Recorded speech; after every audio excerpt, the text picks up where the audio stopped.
कारण त्यांनी चूक केली आहे साहेब. त्यांनी एवढी मोठी चूक केली आहे ना की त्यांची चूक त्यांना निस्तरायला लागणार आहे ती. कारण शिंदे साहेब हे बाळासाहेबांच्या विचारांनी चालणारे, आनंद दिघे साहेबांच्या विचारांनी चालणारे साहेब आहेत. ते असे कोणत्याही गोष्टीला डगमगणारे नाही आहेत. तर बंगल्याचा दरवाजा प्रत्येक माणसाला खुल्ला आहे. आज आम्ही शिवसेनेचं 40 वर्ष काम करतोय. 15 वर्ष नगरसेवक म्हणून श्रीगोंदा शहरामध्ये वावरलो. पण मातोश्रीवर जायला आमच्या कोणत्या पिढ्या जात होत्या हे आम्हाला माहित नाही. मुख्यमंत्री एकनाथ शिंदे यांच्या शिवसेनेचं महाअधिवेशन कोल्हापूर या ठिकाणी पार पडतंय. काल 3 सत्र झाले, आज शेवटचं सत्र असणार आहे. शेवटच्या सत्रामध्ये मुख्यमंत्री एकनाथ शिंदे शिवसैनिकांना आवाहन करणार आहेत, सूचना देणार आहेत. आगामी निवडणुकीच्या बाबतीत त्यांना काय सूचना करतायत, काय रणनीती आखणार आहेत, आपल्या पदाधिकाऱ्यांना, आमदारांना, मंत्र्यांना ते संदेश देणार आहेत. काल 3 सत्र झाले आणि त्या 3 सत्रामध्ये काही शिवसेनेच्या मोजक्या काही नेत्यांनी भाषणं केले. त्यामध्ये अतिशय भाऊक असं भाषण केलंय मुख्यमंत्र्यांचे चिरंजीव श्रीकांत शिंदे असतील. त्यानंतर घणाघात केला उद्धव ठाकरेंवर रामदास कदम यांनी, तर हिंदुत्व समजावून सांगितलंय गुलाबराव पाटलांनी. आणि गुलाबराव पाटलांनी संजय राऊत असतील, उद्धव ठाकरे असतील, अगदी त्यांच्यावर घणाघात केलेला आहे, शब्दाचे बाण सोडलेले आहेत. आता यानंतर आता शेवटचं सत्र आहे. आता काही वेळात समारोपाचं भाषण एकनाथ शिंदे यांचं या ठिकाणी अधिवेशनामध्ये होणार आहे. आणि त्यानंतर त्यांची सभा ही सायंकाळी 6 वाजता गांधी मैदानात कोल्हापूरमध्ये पार पडणार आहे. शिवसैनिकांना त्यांच्या भाषणाची ओढ लागली आहे. याआधी बाळासाहेब ठाकरे या ठिकाणी अधिवेशन घेत होते आणि शिवसैनिकांना मार्गदर्शन देत होते. एक प्रकारचा बूस्टर डोस या अधिवेशनातून मिळायचा. आता एकनाथ शिंदे यांच्या हाती शिवसेनेचे सूत्र आलेले आहेत आणि शिवसैनिकांच्या भावना काय ते जाणून घेऊयात. या अधिवेशनातून तुम्हाला काय नवेपणा जाणवला आणि काय वेगळेपण आहे? मी शिवसैनिक कोल्हापूरचा आहे. MR आंबीस विद्यमान खासदार संजय मंडलिक यांचा कार्यकर्ता आहे.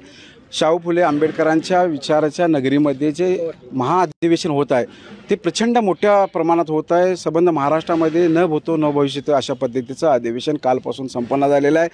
अनेक भागातून प्रचंड असे शिवसैनिक कोल्हापूरमध्ये दाखल झाले आहेत. कोल्हापूरची नगरी एक भगवमय झालेली आहे. विद्यमान मुख्यमंत्री एकनाथरावजी शिंदे यांच्या नेतृत्वाखाली चालू असलेलं अधिवेशन हे एक वेगळी दिशा घेऊन महाराष्ट्रामध्ये जाणार आहे. त्यांच्या चिरंजीवांचं जे भाषण झालेलं आहे तरुणांना एक क्रांती देणारं भाषण आहे. आणि गुलाबराव पाटलांचं भाषण झालेलं ते आमच्या शिवसैनिकांच्यामध्ये इम्युनिटी पॉवर वाढवण्याच्या दृष्टिकोनातून ते झालेलं आहे. महाराष्ट्राला एक वेगळ्या वळणावर नेऊन ठेवण्याचं काम आम्ही करणार आहोत. आणि उद्याची होऊ घातलेली लोकसभा असेल, विधानसभा असेल, कुठल्याही इलेक्शनमध्ये एकनाथराव शिंदे साहेबांची शिवसेना आघाडी घेतल्याशिवाय राहणार नाही अशा पद्धतीचं वातावरण कोल्हापूरमध्ये झालेलं आहे.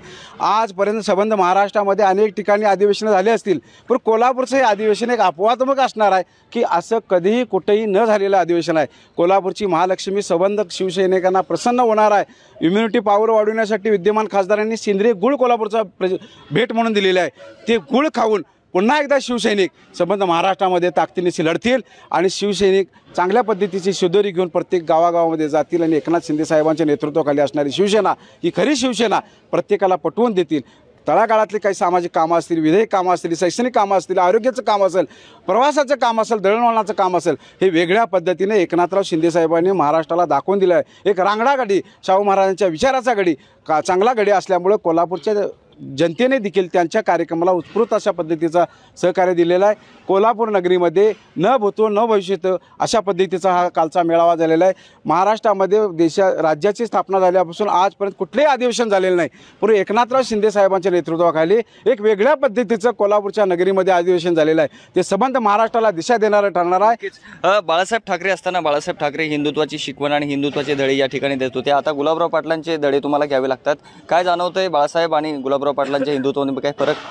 गुलाबराव पाटलांचं हिंदुत्व हे बाळासाहेबांच्यासारखं कडवं हिंदुत्व आहे आणि त्यांच्या भाषणामुळे, त्यांच्या बोलण्यामुळे पुन्हा एकदा बाळासाहेबांची सूचना आम्हाला येते काय असं वाटत आहे. त्यामुळे गुलाबराव पाटलांचं भाषण हे अतिशय ताकदीनिशी बळ देणार आहे, प्रत्येकाला चालना देणार आहे आणि अंगामध्ये रग्गी आणणारं भाषण आहे. एक रांगड्या पद्धतीचं भाषण आहे. कोल्हापूरच्या पैलवानांना शोभेल अशा पद्धतीचं भाषण गुलाबराव पाटलांचं आहे. ते नक्कीच आम्ही कोल्हापूरकर किंवा संबंध महाराष्ट्रभर गुलाबराव पाटलांचं भाषण ऐकून घेऊन वेगळ्या पद्धतीचा निर्णय घेण्याची भूमिका आम्ही ठेवत आहोत. नक्कीच दुसरे पण बांधव शिवसैनिक माझ्यासोबत आहेत. काल श्रीकांत शिंदे हे भाऊक झाले होते, त्यांचं भाषण तुम्ही ऐकलंच असाल, ज्यांनी ऐकलं ते बोला.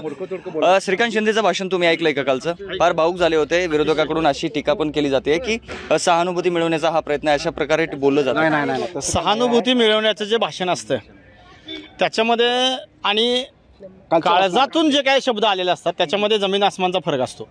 आणि सहानुभूती मिळवणाऱ्या भाषणामध्ये तुम्हाला चेहऱ्यावरचा भाव माणसाच्या समजतात की सहानुभूती मिळवण्याचं, आणि त्यांना सहानुभूती मिळवण्याची काही गरज पण नाही आहे. त्यांचं जे भाषण होतं ते खरोखर त्यांच्या अंतर्मनातून आलेलं होतं आणि त्यामुळे ते भावूक झाले. 2 मिनिटं अतिशय तुम्ही सगळ्यांनी बघितलं असाल की सगळी माणसं स्तब्ध झाली. मुख्यमंत्र्यांच्यापासून सामान्य शिवसैनिकापर्यंत सगळ्यांच्या काळजाला पाझर फुटला होता, कारण त्यांनी स्वतः जे काही चटके सोसलेले होते ते चटके त्यांनी त्या शब्दामधून व्यक्त करण्याचा प्रयत्न केलेला होता. त्यामुळे ते असं जर कोणी म्हणत असेल की ते सहानुभूती मिळवण्याचा प्रयत्न करतायत, तर मला असं वाटत नाही की सहानुभूतीच्या जीवावर इथून पुढे आपल्याला इलेक्शन लढवावे लागतील. दुसरा असा प्रश्न आहे की उद्धव ठाकरे असतील, आदित्य ठाकरे असतील, हे तुमचे जुने पक्षप्रमुख होते, मात्र त्यांच्यावर व्यक्तिगत पातळीवर टीका केली जाते. आता या एकनाथ शिंदे यांच्या शिवसेनेच्या नेत्यांनी कुठंतरी दुःख वाटतं तुम्हाला की असं करायला नको? नाही, त्या विषयावर आता आम्हाला बोलता येणार नाही, कारण ती सैनिक म्हणून तुमच्या भावना सैनिक म्हणून आम्ही असं सांगू शकतो की त्यांनी टीका केली का नाही आम्हाला माहिती, पण आम्ही टीकात्मक काही बोलणार नाही. आमचं कार्य आम्ही चांगल्या पद्धतीने चालू ठेवणार आहे आणि बाळासाहेबांचा विचारसंबंध महाराष्ट्रात देण्यासाठी आम्ही आमची पताका खांद्यावर घेऊन संघर्ष करायला लागलोय. ते काय करतात त्यांच्याबद्दल काय बोलण्यापेक्षा आम्ही काय करणार आहोत समाजाला सांगायचं काम करतो. ताई, कुठेतरी वाईट वाटतं उद्धव ठाकरे, आदित्य ठाकरे यांच्यावर टीका केल्यानंतर तुम्हाला कुठेतरी असं वाटतं का की बा असं बोललं ना पाहिजे? नाही, मला नाही वाटत, कारण त्यांनी चूक केली आहे साहेब. त्यांनी एवढी मोठी चूक केली आहे ना की त्यांची चूक त्यांना निस्तरायला लागणार आहे ती. कारण शिंदे साहेब हे बाळासाहेबांच्या विचारांनी चालणारे, आनंद दिघे साहेबांच्या विचारांनी चालणारे साहेब आहेत. ते असे कोणत्याही गोष्टीला डगमगणारे नाही आहेत. ताई, तुम्ही कुठनं आलात? मी डोंबिवलीवरून आली आहे दादा. हा, मुंबईच्या पट्ट्यातून तुम्ही आलेत. काय वातावरण आहे बरं तिकडे? तिकडे असं म्हणतात की फार जास्त सहानुभूती उद्धव ठाकरे यांची, काय वाटतं तुम्हाला? आता ते गल्लीबोळात जाऊन सहानुभूती देतीलच, सगळ्यांकडे जातीलच, त्याच्याविषयी आमचं काही म्हणणं नाही. त्यांना कुठं जायचं जाऊ दे, पण आमच्या साहेबांनी सांगितलं तुम्ही काम करा, तुम्ही कामाने मोठे व्हा, आणि आम्ही कामानेच मोठे होणार आहोत. दुसरे शिवसैनिक कोणाला बोलायचंय? काय फरक जाणवतोय? उद्धव ठाकरे यांचं अधिवेशन असेल, आता एकनाथ शिंदे पक्ष म्हणजे इथं मुख्य नेते झालेले आहेत, काय फरक जाणवतोय? मी सांगतो काय पाहिजे तुम्हाला, काय काय पाहिजे, माहिती काय पाहिजे? बघा कसे शिवसैनिक आहेत, बोला काय फरक जाणवतोय? चांगला फरक जाणवतोय. कार्यातून आम्ही फरक समाजासमोर मांडायला लागलोय. 24 तास काम करतात. मुख्यमंत्री असताना स्वतःच्या प्रपंचाकडे न लक्ष देता वर्षा निवासस्थानी आणि मंत्रालयामध्ये 24 तास भेट देणारा एकमेव महाराष्ट्रातला तगडा मुख्यमंत्री आहे आणि त्यांचं कार्य चांगलं आहे. घरात बसून छोटासा कालचा एक अनुभव सांगायचा ताईला. देवीच्या मंदिरातून साहेब दर्शन घेऊन बाहेर पडले होते आणि आम्ही असं चाललो होतो फक्त, तिथे समोरून साहेब आले, पण लोक एवढे त्यांना भेटण्यासाठी उत्सुक होते ना. ते काय म्हणाले मग, ते अरे सीएम आपल्याकडे चालत येतोय, सीएम आपल्याकडे, असा कोणता सीएम चालला होता की आपल्याकडे तो चालत येतोय? आणि त्या म्हणजे आमचा अभिमान तिथंच, मी तर एवढी जोरात गर्जनात केली साहेबांची, अभिमानाने आम्ही एकदम ताट झालो की बाबा आमचा सीएम, आणि त्याच्यासाठी लोक एवढे हे करतायत की आजपर्यंत कोणताही सीएम असा रस्त्याने चालत आपल्या लोकांकडे सगळं आलाय असं कुठेही कुणी बघितलेलं नाहीये. पण आमचे साहेब अक्षरशः कार्यकर्ते, मुख्यमंत्री कमी पण कार्यकर्ते जास्त आहेत. हे मी तुम्हाला अक्षरशः अंतःकरणापासून सांगते, आई जगदंबेची शपथ घेऊन सांगते की हे खरोखर तसं काम करतायत. त्यांनी सगळ्या लोकांनी त्यांना साथ दिली ना, तर मी सांगते ती साथ आणि एकजूट कुठेही कमी पडणार नाही. महाराष्ट्र आणि आपला महाराष्ट्र जिथे आहे त्याच्या उच्च पदावर न्यायला महाराष्ट्र कमी करणार नाही साहेब. आपल्या सगळ्यांसाठी ते झटतायत. काय माहिती आहे का ताई, आता ना भाजपच्या काही एका आमदारांनी गोळीबार केलाय तुमच्या शिवसेनेच्या पदाधिकाऱ्यावर. कुठेतरी भाजप शिवसैनिकांना पुन्हा दावायचा प्रयत्न करतो असं वाटतंय का तुम्हाला? नाही साहेब, असं नाही वाटत आम्हाला. हे वैयक्तिक काही असू शकेल, त्याच्यामुळे असेल ते, बाकी काय आम्हाला माहिती नाही एवढं. पक्ष आणि वैयक्तिक बाबी वेगळ्या असतात. मुळामध्ये या ठिकाणी आम्ही सर्व कार्यकर्ते यासाठी जमलेलो आहोत की शिवसेनेचा जो अजेंडा आहे, मुळात शिवसेना बाळासाहेब ठाकरेंनी ज्या उद्देशाने निर्माण केली होती ना, मी हिंगोलीमधून आलो सर, हिंगोलीमधून आले, मराठवाडा हिंगोलीमधून.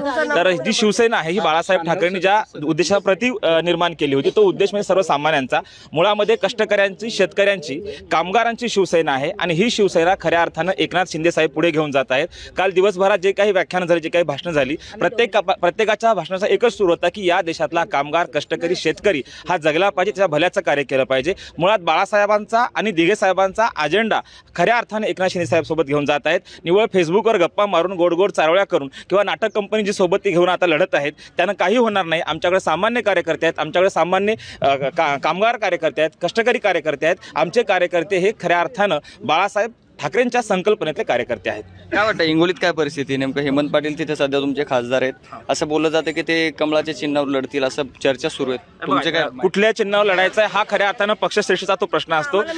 तो निर्णय जो आहे तो खऱ्या अर्थानं पक्ष घेत असतो. पक्षाचे कार्यकर्ते हे काम करत असतात, नेते हे निर्णय घेतात. त्यामुळे आमचे हेमंत भाऊ पाटील जे आहेत त्यांचं त्या भागामध्ये आमच्या हिंगोली मतदारसंघामध्ये चांगलं काम आहे. त्यामुळे त्या चांगल्या कामावर आम्ही निवडणूक लढवत आहोत. भाऊंचं काम म्हणजे सर्वसामान्यांसाठी, कष्टकऱ्यांसाठी आहे. त्यामुळं स्वाभाविक आहे की कमळाचं चिन्ह येणार आहे का धनुष्यबाण, हा खरं तर प्रश्न श्रेष्ठींचा आहे, पक्षश्रेष्ठींचा आहे. त्यामुळे असं काही नाही की कुठल्या चिन्हावर लढावं.